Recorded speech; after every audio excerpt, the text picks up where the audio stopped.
It is Food Share Month, a time to help stock food shelves across the state. This week, CTN Steve Antis stopped by the ACBC food shelf in Anoka to see how things are going and find out what's needed.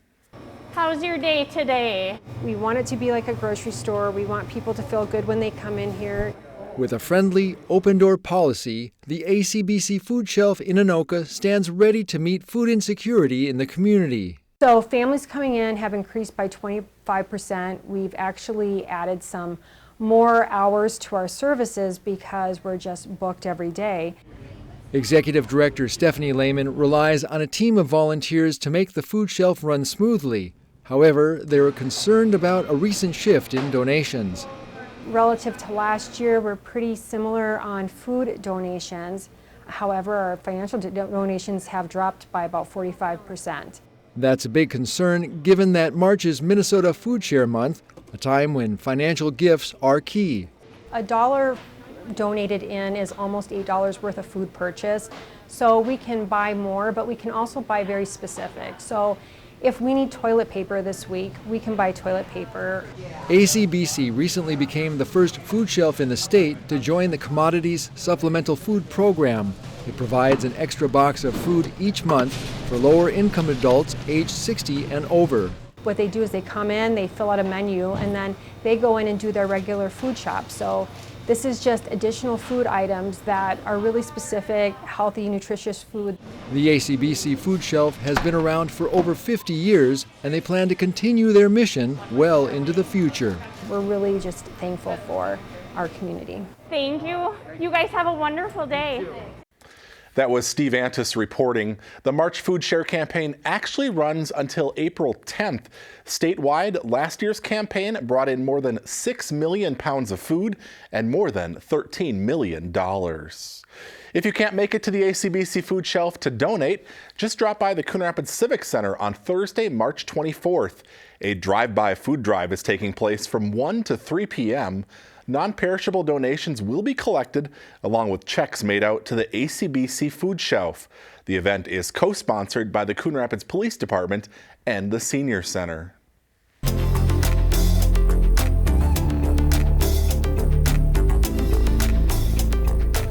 This year's Parks and Recreation brochure is out, and there's plenty of fun activities planned this spring and summer.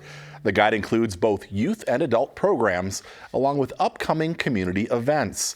New this year, Bach to Rock music programs. There's both weekly classes and week-long camps, from preschool age kids up to middle school. There is a fee for the programs. Also new Art in the Park camps for seniors at Lyons Coon Creek Park, featuring watercoloring, printmaking, and art journaling. The Rec on the Spot program is also back in various city parks this summer. To check out the complete recreation brochure, log on to the city's website, coonrapidsmn.gov.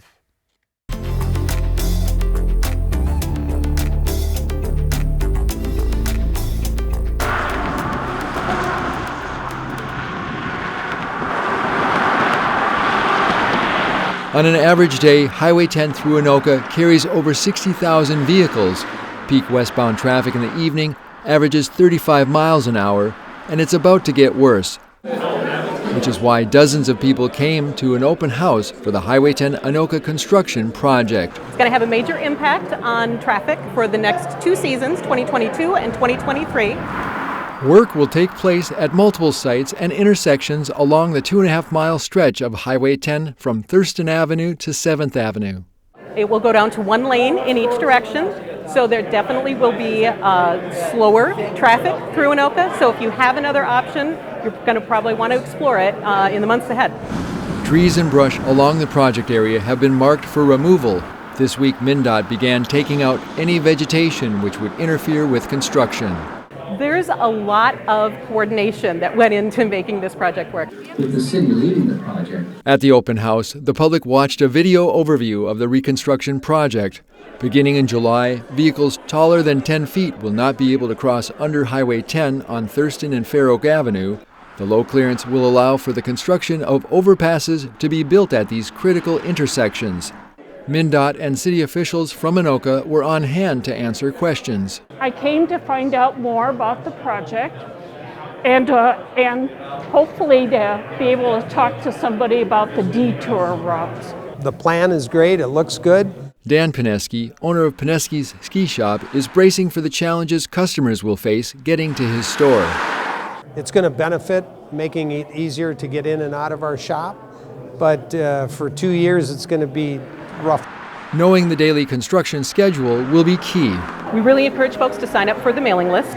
In the end, the rebuilt road with grade separations at Thurston and Fair Oak will decrease congestion, improve traffic flow, and increase safety. The Highway 10 Anoka construction project will start in April with single-lane traffic in each direction. Watch out for ramp closures and alternative routes. Take a screenshot of the QR code on your screen, which will bring you to MnDOT's website, where you can sign up for email updates on the project.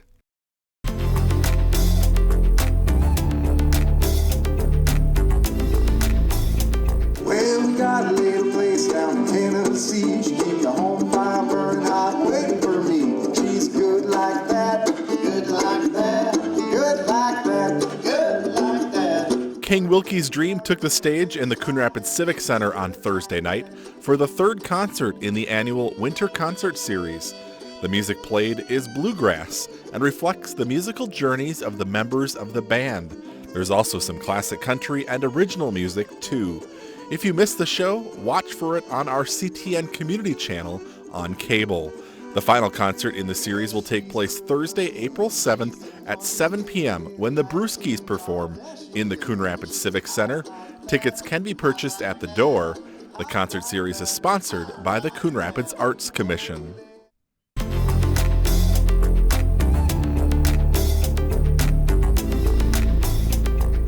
Spring is just around the corner, and once again this year, the city is selling a variety of trees and shrubs at wholesale prices.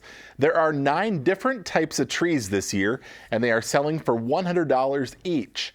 Shrubs are also available for $30. There is a limit of 4 trees and shrubs per household. To order, log on to the city's website, coonrapidsmn.gov. You also pay online. Trees will be delivered to homes the first week of May. The tree sale goes through April 22nd or until the trees are sold out.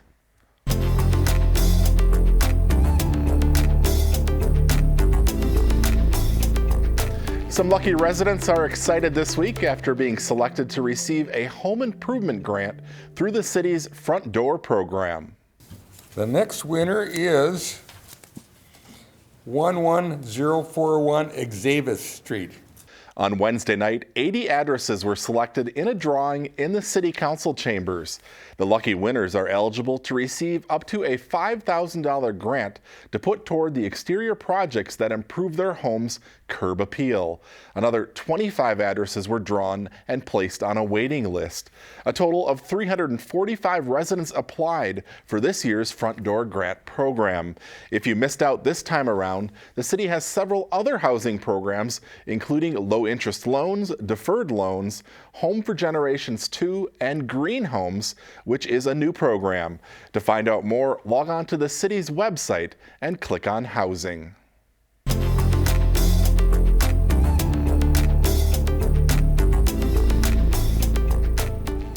During the cold winter months, ice fishing takes over the frozen lakes of Minnesota. But have you heard of ice yoga? So as you inhale, feel that breath come from your belly, up through your chest. 2 years ago, Coon Rapids resident and yoga instructor Jamie Bartlett was inspired to create ice yoga.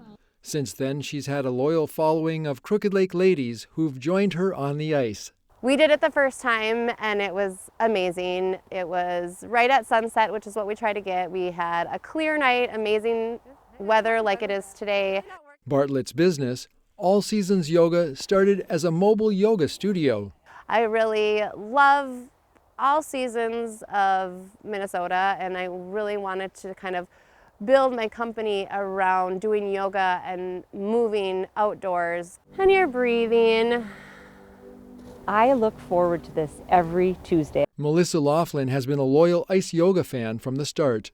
We've had 2 full seasons out here on the beautiful frozen waters of Crooked Lake, just embracing the winter in the most fun, creative, and relaxing way, all in the same breath. And exhale, float it down. This was my first time.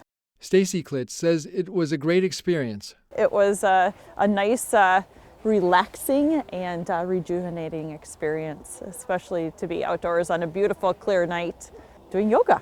The ice on Crooked Lake is still about 20 inches thick, which means the ice yoga classes will continue for a few more weeks. Feel that relaxation. This year has been a lot colder of a winter, so I'm hoping we can make it through March.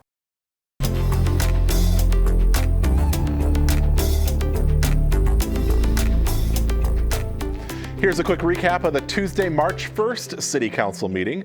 A contract has been awarded for an upcoming street resurfacing project. On Tuesday night, the City Council awarded the contract to North Valley Incorporated for $273,000. The roads being resurfaced include 105th Avenue from Hanson Boulevard to Xavier Street and Hanson Boulevard between Coon Rapids Boulevard and Mississippi Boulevard. The condition of those roadways has deteriorated significantly over the past few years. The project is expected to start in May and take 2 to 3 weeks to complete. For the first time in 6 years, water rates are increasing. This week, the City Council authorized a 5% increase to water rates, which amounts to an additional 10 cents per 1,000 gallons. In addition to higher operating costs, the increase helps pay for replacement of aging infrastructure. The City Council is hoping to get a Coon Rapids resident on the Coon Creek Watershed District Board of Managers. 5 residents have expressed interest in serving, and their names have been forwarded to the Anoka County Board, which makes the appointment. Watershed districts have legal authority and obligation to develop and manage a uniform program of water and related land management. And that's a quick recap of the March 1st City Council meeting. As always, you can find the full meetings on cable or the CTN YouTube channel.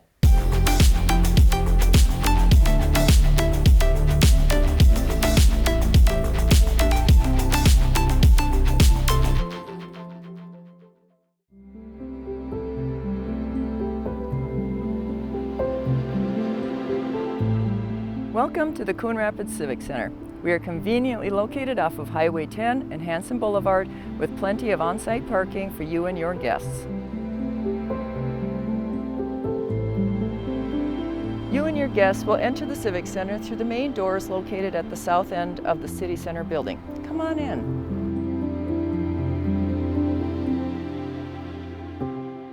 Our banquet and meeting rooms are conveniently located just a few short steps down the hallway, along with our restrooms.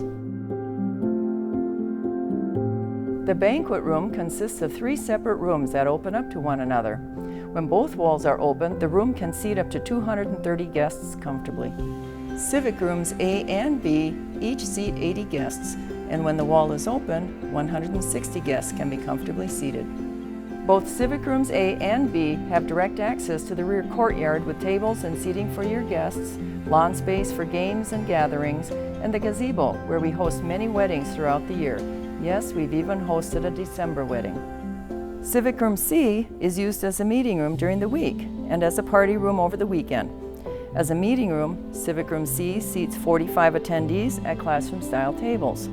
As a party room, Civic Room C seats 60 guests at round tables.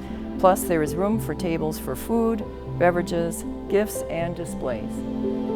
Beyond the patio area outside of Civic Rooms A and B is a gazebo with a beautiful lawn area with room enough to seat 230 of your closest friends. You are welcome to decorate with floral sprays, tulle, and twinkle lights. White wedding chairs are available for rent. Our commercial kitchen is available to everyone with an event that day. You are welcome to use the large refrigerator, the microwave oven, and the ice maker. To keep your food warm, we encourage you to bring roasting pans or crock pots, or even chafing dishes. In addition to the banquet room, the Civic Center also features 3 meeting rooms. The Arts and Crafts room is perfect for scout meetings or birthday parties with its large tables, counter space, and sink with running water. The conference room features a large table with seating for 14, plus additional seating along the wall. We hope you visit the Coon Rapids Civic Center soon and consider us for your next gathering.